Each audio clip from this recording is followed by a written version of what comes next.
여러분, 우리는요, 자녀들에게 하기 싫어도 억지로 공부를 시켜줍니다. 왜 그렇습니까? 그래야 나중에 좀 더 인생이 편안해진다는 것을 우리는 알기 때문에 그렇습니다. 놀기 좋아하는 그런 젊은 시절에요, 일부러 많은 경험과 고생을 사서 하기도 하고, 또 사고 싶은 것이 아무리 많아도 우리는 참아가면서 아껴가면서 돈을 모으는 이유도 바로 여기 있습니다. 지금은 힘들지라도 나중에 좀 더 편안한 그런 인생을 살기 위해서 우리는 그렇게 합니다. 그런데 여러분, 정말 그렇게 해서요, 우리의 인생이 나중에 편안해질 수가 있을까요? 그럴 수도 있겠지만 반드시 그런 것만은 아닙니다. 왜 주변에 보게 되면요, 열심히 일해서 돈은 많이 벌었지만 대신에 건강을 잃어버리신 분들을 볼 수가 있습니다. 또한 열심히 앞만 보고 달려가서 원하던 인생의 목표를 이루었지만 가족관계나 혹은 인간관계에 실패하신 분들을 우리는 찾아볼 수가 있습니다. 우리가 추구하는 것을 얻는다고 해서요, 우리 인생이 모두가 다 평안해지는 것은 아니라는 것입니다. 우리는 여전히 불안한 인생, 불안전한 인생을 살아가야만 합니다. 아니, 목사님, 그래도요, 남부럽지 않은 그런 물질이 있고, 또한 최고의 자리에 오르는 성공을 얻고, 마치 왕처럼 내가 내 마음대로 사람들을 부릴 수가 있다면 우리의 인생은 좀 더 편안해지지 않겠습니까? 여러분, 그런데요, 반드시 그런 것은 아닙니다. 오늘 본문에 나오는 바로 왕을 한번 보십시오. 바로 왕이 바로 그런 사람 아니었습니까? 당시에 애굽의 바로 왕은요, 세상에서 가장 강한 나라의 임금이었습니다. 애굽은 가장 강하고 가장 발전된 그런 나라였습니다. 애굽의 바로 왕은요, 모든 것을 다 가졌습니다. 애굽의 바로 왕은 모든 사람들을 다 통치하고 있었습니다. 그래서 바로 왕의 한마디에 안 되는 것은 하나도 없었습니다. 당시의 세상에서요, 가장 많은 돈을 가지고 가장 많은 권력을 가지고 가장 평안한 인생을 살 것 같은 사람이 바로 오늘 본문에 등장하는 바로 왕이었습니다. 하지만 오늘 성경은요, 우리에게 분명히 말씀을 주고 있습니다. 진정한 평안은, 우리 인생의 진정한 평안은 물질적인 것에서 오는 것이 아니다. 오직 우리 주님만이 우리의 참 평안이 되신다. 그러니 세상의 물질적인 것을 쫓아가지 말고 우리는 주님을 쫓아가라. 주님을 의지하라. 그렇게 주님 주시는 평강을 받아 누리라라고 그렇게 말씀을 주고 계십니다. 여러분, 오늘 본문에 등장하는 애굽 왕 바로는요, 단순히 한 나라의 왕이 아니었습니다. 바로는 세상의 왕이었습니다. 오늘날로 따지면요, 마치 미국의 대통령, 그 대통령과 같은 지위를 가지고 권력을 가지고 힘을 가진 사람이 바로 애굽의 바로 왕이었습니다. 그리고 그러한 지위를 만들어준 것이요, 다른 것이 아닙니다. 바로 애굽의 나일강이 그러한 지위를 만들어 주었습니다. 여러분, 나일강은 저 아마존강과 더불어서요, 세상에서 가장 큰 강입니다. 나일강은 주로 여름에 비가 많이 옵니다. 여름에 비가 오기만 하면요, 나일강이 범람을 합니다. 홍수가 집니다. 그때 홍수가 나면서 모든 것들을 아래쪽으로 이렇게 흘러보내게 되는데, 그것이 쌓인 곳이요, 나일강 하류에 나일강 삼각주라고 하는 곳입니다. 그곳에는요, 토지가 잘 쌓여서 비옥한 그런 땅을 이루었습니다. 게다가 나일강은 굉장히 큰 강 아닙니까? 그렇다 보니까요, 비가 오지 않을 그런 건기에도 나일 강물은 마르는 일이 없습니다. 땅이 비옥하죠. 강물은 마르지 않죠. 게다가 햇빛마저 좋으니까 나일강 하류 지역에서 농사를 짓기만 하면요, 얼마나 풍요로운 그런 소출을 거두게 되는지 모릅니다. 일찍이 애굽에, 이집트에 고대 문명이 발달한 이유도 바로 나일강 때문이었습니다. 사람들은 나일강에서 농사에 필요한 그런 물을 대느라고 수로를 많이 건설을 했습니다. 수로를 많이 건설하다 보니까요, 그것 때문에 일찌감치 측량 기술이 발전을 했습니다. 건설, 건축 기술이 발전을 했습니다. 그러다 보니까 지금의 애굽의 유적, 피라미드 같은 그런 거대한 건축물까지 만들어낼 수가 있게 되었습니다. 또한 애굽 사람들은 해마다 발생하는 그 홍수 시기를 기록을 했습니다. 언제 홍수가 얼만큼 발생했다. 그것을 기록하다 보니까요, 통계학이 발달을 합니다. 게다가 홍수가 이맘때쯤 일어나더라. 하늘을 바라보면서 홍수가 일어날 시기를 측량하다 보니까요, 천문학까지 발전하게 되었습니다. 그리고 나일강에 건설된 수많은 수로들을 따라서요, 해상 교통이 발전을 합니다. 교통에 따른 그 무역이 발전을 하게 됩니다. 게다가 그것을 통해서 국가를 통치하게 됩니다. 관리하게 됩니다. 행정까지 발전하게 되었습니다. 이 모든 것이 다 어디서 나왔습니까? 나일강 때문에 만들어지게 된 것입니다. 자, 그러다 보니까요, 나일강은 애굽 사람들에게 있어서는 단순한 강이 아니었습니다. 애굽 사람들에게 나일강은 생명의 젖줄과도 같았습니다. 문명의 뿌리를 이루는 강이 되었습니다. 그래서 사람들은 결국에는 나일강을 한낱 강으로 보지 않고 신으로 섬기기 시작한 것입니다. 여러분, 애굽에, 이집트의 그 많은 종교들이, 그 많은 우상들이요, 다른 데서 나온 것이 아닙니다. 나일강으로부터 시작이 되었습니다. 그런데 성경에 보면 사람들이 나일강으로 나아갔다. 이것은요, 단순히 강가에 놀러 간 것이 아닙니다. 지금의 애굽을 있게 만들어준 나일강의 신들, 애굽의 신들, 그 우상들에게 예배드리기 위해서 나일강으로 간 것입니다. 종교적 의미를 가지고 있는 것입니다. 그리고 애굽 왕 바로도요, 그런 종교 의식을 치르기 위해서 해마다 나일강으로 나아갔습니다. 오늘 본문에서 바로가 꾼 꿈이요, 바로 그런 배경을 가지고 있습니다. 바로가 꿈에 나일 강가에 섰는데 그냥 나일 강가에 간 것이 아닙니다. 나일강에 가서 올해도 우리에게 풍년을 주십시오. 올해도 나라의 모든 것이 다 형통하게 해 주십시오라고 그렇게 예배드리고 기도하기 위해서 나일강으로 갔던 것입니다.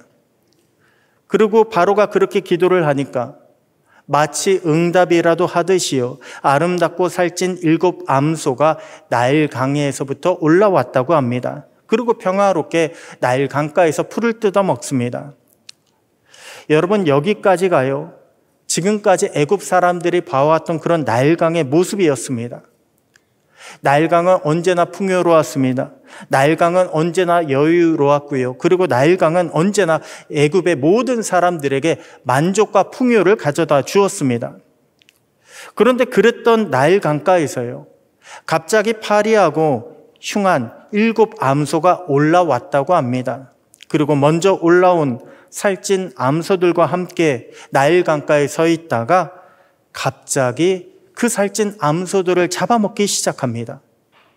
7마리 마른 암소가 7마리 살찐 암소를 한 마리도 남기지 않고 모두 다 잡아먹었습니다. 여러분, 바로는요, 살면서 지금까지 한 번도 그런 광경을 목격한 적이 없습니다. 그래서 너무나 깜짝 놀라서 잠에서 깨었다가 다시 잠이 들었습니다. 자, 그러자 이번에는요, 꿈에 한 곡식 줄기가 등장을 합니다. 여러분, 이 곡식 줄기는요, 나일 강물을 끌어다가 재배한 곡식의 줄기입니다. 거기서 무성하고 충실한 그런 7 이삭이 올라왔습니다. 그리고 뒤이어서 가늘고 마른 7 이삭이 올라옵니다. 그리고 가늘고 마른 7 이삭이요, 무성하고 충실한 7 이삭을 삼켜버렸다고 했습니다. 꿈에서 깬 바로는요, 이제 더 이상 잠이 들 수가 없었습니다. 왜냐하면 그 꿈은 애굽 사람들이, 바로와 애굽 사람들이 그토록 의지하고 신뢰하던 나일강이 무너지는 그런 의미를 가진 꿈이었기 때문에 그렇습니다. 그래서 바로는 번민을 했고요, 바로는 그때서부터 평안을 이룰 수가 없었습니다. 여러분은요, 무엇이 여러분의 인생에 평안을 가져다 줄 것이라고 생각을 하고 계십니까? 내가 이것만 있으면 내가 평안을 얻을 수 있을 것 같다. 무엇이 여러분의 인생을 책임져 줄 것이라고 그렇게 생각을 하십니까? 세상은요, 우리에게 물질적인 것이 우리에게 평안을 가져다 줄 것이다 라고 그렇게 이야기합니다.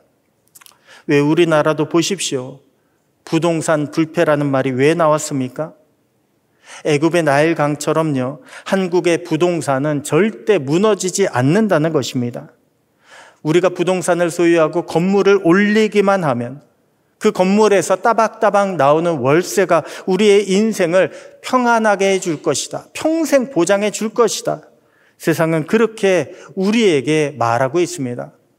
그러다 보니까 우스갯소리로요, 조물주 위에 건물주라고 하는 그런 말이 나오지 않았습니까? 아이들의 장래 희망 1순위가 건물주가 되는 그런 현상까지 벌어지지 않았습니까?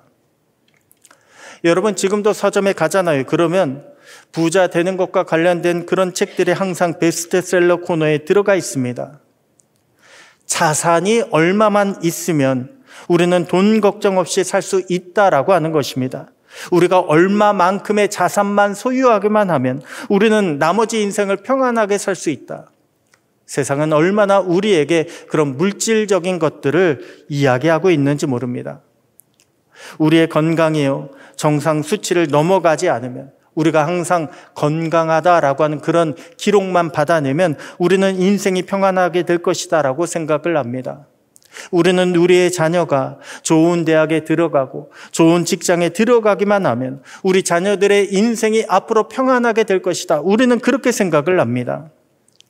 세상이 그렇게 우리에게 이야기하고, 또한 그 말에 우리 믿는 사람들조차도 거기에 동조를 하게 됩니다. 그러다 보니까 오늘날 우리들도요, 얼마나 많이 물질에 얽매이고 물질에 집착하는 그런 모습을 보이고 있는지 모릅니다. 하지만 여러분, 물질은요, 우리에게 진정한 평안을 가져다 줄 수가 없습니다. 왜냐하면 물질은 우리가 절대 컨트롤할 수 있는 것이 아닙니다.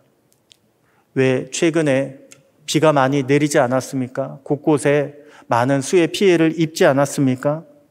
갑자기 내린 비 같은 그런 천재지변이 일어나게 되면 우리가 그동안 쌓아오고 수고했던 그 모든 물질을 하루아침에 빼앗겨 버릴 수가 있습니다. 왜 그동안 우리가 건강관리 아무리 잘한다라고 할지라도요, 갑작스러운 교통사고나 혹은 갑자기 찾아온 중병이요, 우리의 건강을 언제 빼앗아 갈지 모릅니다.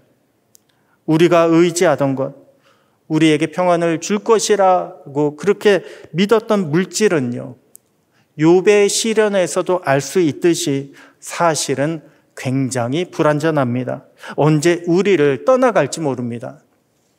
그렇기 때문에 우리는 물질을 의지해야 할 것이 아니라 물질의 주인 되시는 우리 하나님을 의지해야 합니다.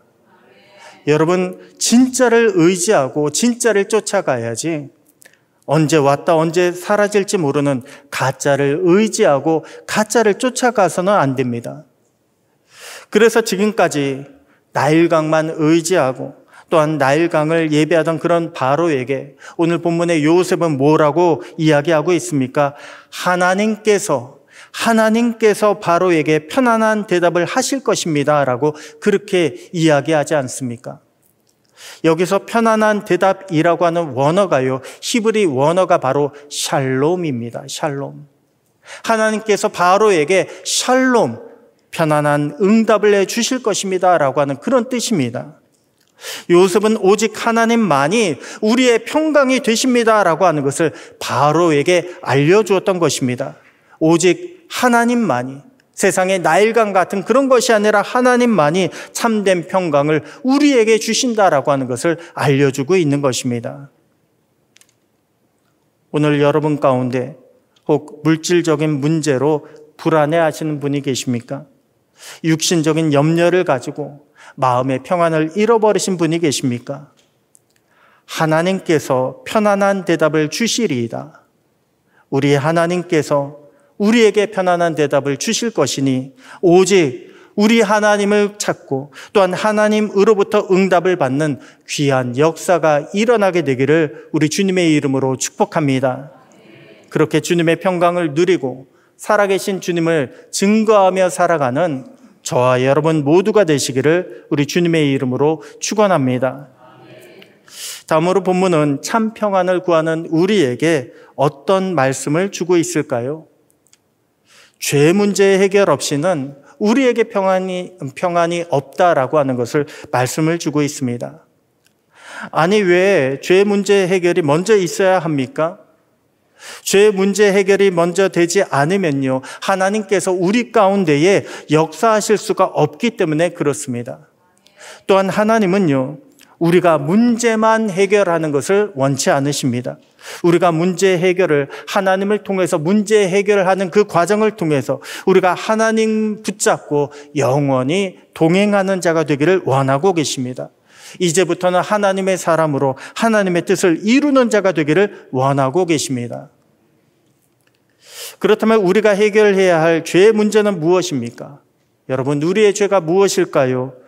간단합니다. 우리의 죄는요, 하나님을 떠난 것입니다. 그러면 안 되는 줄 알면서도 하나님을 외면한 것, 그러면 안 되는 줄 알면서도 하나님을 잊어버리고 살아간 것, 그것이 바로 우리들의 죄입니다. 그래서 우리가 죄 가운데 머물러 있으면요, 문제가 생겨도 하나님을 찾지 않게 되는 것입니다. 어떻게든 세상적인 방법으로 문제를 해결하려고 합니다. 하지만 세상은요, 이 땅의 진짜 주인이 아니기 때문에 우리의 문제를 해결해 줄 수가 없습니다. 우리가 문제를 해결하기 위해서는 오직 온 세상의 주인 되시는 하나님 아버지를 찾아야 합니다. 그래야 우리의 문제가 해결받을 수가 있습니다. 오늘 본문의 바로도요, 처음에는 세상적인 그런 방법으로 문제를 해결하려고 했습니다. 바로는 권력을 가지고 애굽의 모든 점술가들을 불렀습니다. 현인들, 지혜자들을 불러 모았습니다. 그리고 그들에게 자신의 꿈을 들려주고서 그것을 해석해 내놓으라고 명령을 합니다. 그런데 여러분, 그 많은 사람들 중에요, 단 한 사람도 바로의 꿈을 해석하는 사람이 없었다고 합니다. 여러분, 이 대목이 조금 이상하지 않습니까? 바로의 꿈을 해석하는 사람이 한 사람도 없었다. 가만히 보면 바로의 꿈은요, 사실 별로 어려운 꿈이 아닙니다. 애굽의 생명줄과 같은 그런 나일 강가에서 7개의 좋은 것이 먼저 나타나고 뒤이어서 7개의 나쁜 것이 등장을 합니다. 그리고 먼저 나타났던 7개의 좋은 것을요, 나중에 나타났던 7개의 나쁜 것들이 집어삼켜버렸습니다. 잡아먹어버렸습니다. 여러분, 누가 보더라도 먼저 7번 좋은 것이 있고 그리고 나중에 7번 나쁜 것이 올 것 같다라고 그렇게 생각이 되지 않습니까? 그런데 왜 애굽의 점술가라고 하는 사람들이요, 현인들, 지혜자라고 하는 사람들이 이러한 바로의 꿈을 해석하지 못했을까요? 왜냐하면 그들은 여전히 죄 가운데 있었기 때문에 그렇습니다. 죄 가운데 있었다. 이것이 무슨 말입니까? 그들은 여전히 하나님을 몰랐다는 것입니다. 죄 가운데 있었다. 그들은 여전히 하나님을 인정하지 않았다는 것입니다. 그렇게 진짜 하나님을 외면하고요, 나일강만 바라보고 나일강만 섬기고 있으니 나일강이 잘못되는 것을 내가 어떻게 해석해야 할지 모르는 것입니다. 나일강이 잘못된다면 우리는 어떤 대답을 내놔야 할까? 그들은요, 짐작을 하고서도 내놓지 못했던 것입니다. 여러분, 사실 우리도요, 그럴 때가 있습니다. 우리도 하나님을 믿는다고 하지만 정작 하나님을 먼저 생각하기보다 이 땅의 성공과 축복만을 생각할 때가 있습니다. 우리는 하나님을 믿고 사랑합니다라고 하지만 사실은 우리는 나를 더 사랑합니다. 내 육신적인 것만, 내 육신의 건강만 신경 쓸 때가 있습니다. 우리가 기도할 때 하나님을 바라보며 기도한다고 하지만 사실은 내가 소원하는 것들, 내 자녀가 이 땅에서 잘 되기만을 기도할 때가 있습니다. 그런데 그러다가 내가 하던 사업이 무너질 때가 있습니다. 내 건강이 무너지고 내 자녀가 실패할 때가 있습니다. 그러면 이 상황을 어떻게 해석해야 될지, 내가 의지하던 것들이 무너질 때 이 상황을 어떻게 해야 할지 모를 때가 있습니다. 여러분, 우리에게 우상이라고 하는 것은요, 다른 것이 아닙니다. 하나님보다 더 먼저 생각하고 하나님보다 더 사랑하는 것이 있으면 그것이 나의 우상이 되는 것입니다. 하나님의 말씀을 외면하게 만드는 내 욕심과 정욕이 우상이 될 수 있습니다. 하나님을 잊어버리게 만드는 육신의 만족과 쾌락이 우상이 될 수 있습니다. 여러분, 그런 것들이 우리 안에 있게 되면요, 우리는 하나님으로부터 멀어질 수밖에 없습니다. 우리의 영혼은 점점 힘을 잃어버리게 됩니다. 병들고 죽게 됩니다. 그렇게 우리는 영적인 평안을 잃어버리는 자가 되는 것입니다. 여러분, 우리에게 말씀이 들릴 때에, 우리의 마음 가운데에 주님이 주신 깨달음이 있게 될 때에 하나님께로 돌아오는 은혜가 있게 되기를 축복합니다. 주님의 말씀에 반응하는 것, 주님의 말씀을 듣고 돌이키는 것, 그것이 바로 죄 문제 해결의 첫걸음이 되는 것입니다. 그렇게 우리가 돌아서기만 하면 그때서부터는 우리 주님께서 붙잡아 주십니다. 우리가 돌아서기만 하면 우리 주님이 우리에게 힘 주시고 우리의 발걸음을 인도하여 주시는 것입니다. 애굽의 그 누구도요, 바로의 꿈을 해석하지 못하는 것을 보았을 때에 그때 술 맡은 관원장이 바로에게 이렇게 이야기합니다. 내가 오늘 내 죄를 기억하나이다. 내가 오늘 내 죄를 기억하나이다. 그렇게 술 맡은 관원장이 자신의 죄를 고백하기 시작합니다. 여러분, 그 죄가 무엇입니까? 하나님의 사람 요셉의 해석대로요, 자신이 풀려나게 되었을 때에 그때 약속한 대로 바로에게 요셉의 사정을 아뢰지 않은 것입니다. 이 술 맡은 관원장은요, 불쌍한 요셉의 사정을 외면했습니다. 아니, 요셉을 외면했습니다. 요셉은 술 맡은 관원장에게 말하기를 분명 하나님께서, 해석은 하나님께 달려있다라고 그렇게 이야기를 했습니다. 그런데 이 관원장 막상 풀려나고 보니까요, 요셉은 고작 꿈을 풀이해 주었을 뿐이라고 그렇게 생각을 합니다. 아니, 요셉의 하나님이 한 일이 뭐가 있어? 바로가 나를 풀어준 거 아니야 라고 그렇게 하나님의 능력을 무시합니다. 그렇게 하나님께서 주신 은혜를 무시합니다. 요셉을 외면했습니다. 지금 술 맡은 관원장은요, 그 모든 것들을 기억하면서 오늘 내가 내 죄를 기억하나이다, 자신의 죄를 고백하기 시작했던 것입니다. 자, 그러자 바로는 옥에 갇혀있던 요셉을 즉시 불렀습니다. 여러분, 이것은 사람을 부른 것이 아닙니다. 요셉을 부른 것이 아니라 요셉의 하나님을 부른 것입니다. 바로는 요셉의 하나님을 통해서 지금의 문제를 벗어나겠다는 것입니다. 요셉의 하나님의 해석을 통해서 문제의 해답을 얻겠다는 것입니다. 그렇게 바로는 요셉을 불러서 요셉의 하나님을 찾았고 마침내 해답과 평안을 얻는 자가 되었습니다. 여러분, 우리 삶의 문제 해결의 시작도요, 바로 여기 있습니다. 내가 오늘 내 죄를 기억하나이다.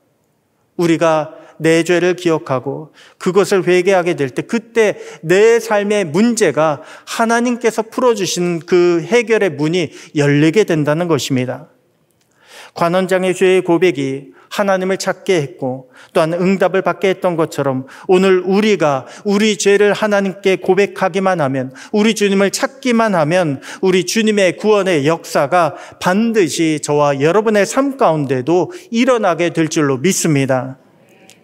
그렇게 죄의 고백을 통해서, 회개함을 통해서 주님께 돌아오고 주님으로 말미암은 구원과 평안의 역사를 경험하는 저와 여러분 모두가 되시기를 우리 주님의 이름으로 축복합니다.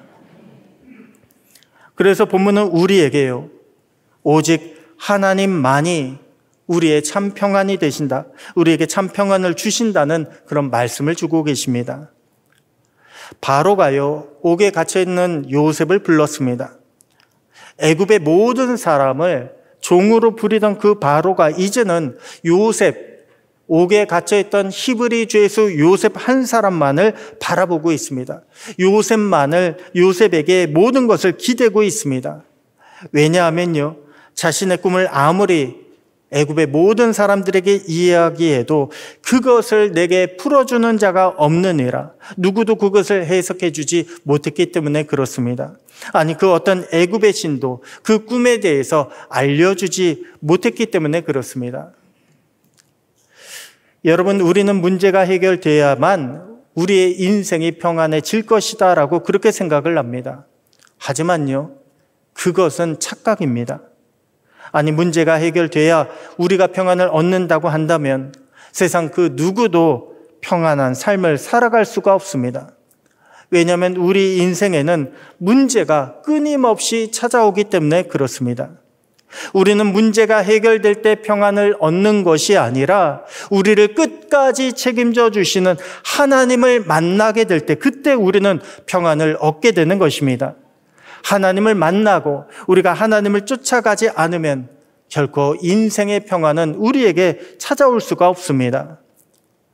여러분, 하박국 선지자의 고백이요, 우리에게 이것을 말씀해 주고 있지 않습니까? 하박국 선지자가 살던 그 시대는 너무나 혼란스러웠던 시대였습니다. 그때는 고통밖에 없었습니다. 주위를 둘러봐도 절망밖에 보이지 않았습니다. 너무나 힘들었던 하박국 선지자는요, 하나님 앞에 엎드려서 이 모든 것을 토로하기 시작합니다. 그때 하나님께서 하박국 선지자에게 하나님의 살아계심과 하나님께서 반드시 이루어 주실 것에 대한 그런 소망의 약속을 주셨습니다. 그때 하박국 선지자의 고백이요, 여러분들 잘 아시는 고백 아닙니까? 무화과 나무가 무성치 않고 포도나무에 열매가 없고 감람나무에 소출이 없고 밭에 먹을 것이 없고 우리 안에 양이 없고 외양간에 소가 없을지라도 난 여호와로 말미암아 즐거워하며 구원의 하나님으로 말미암아 기뻐하리로다. 그러한 위대한 고백을 남기지 않았습니까? 여러분, 문제 해결된 건 아무것도 없습니다. 그런데 하박국 선지자가 발견한 것은요, 하나님이 지금 살아계시고 하나님이 우리와 함께 하신다는 것입니다. 하나님이 하박국 선지자와 이스라엘 그 모든 백성에게, 하나님의 백성에게 약속을 주셨다는 것입니다. 이것으로 말미암아, 하나님으로 말미암아 힘과 위로를 받았다는 것입니다. 하나님이 계심에 그 모든 것에 대한 것들을 이겨내고 또한 그 모든 것을 극복해낼 수 있는 그런 힘과 능력을 공급받았다는 것입니다. 여러분, 오늘 우리의 평안도요, 마찬가지입니다. 우리의 평안도 문제 해결에서 오는 것이 아니라 하나님에 대한 믿음에서 나온다는 것을 여러분 믿으시기 바랍니다. 그래서 우리가 어려울수록 더욱 주님께 집중해야 하는 것입니다. 우리의 삶의 문제가 힘들수록 우리는 더욱 힘써 주님을 붙잡아야 합니다. 그러면 우리 주님의 구원하심이, 우리 주님의 평강 주심이 우리의 삶 가운데 반드시 나타나게 될 줄로 믿습니다.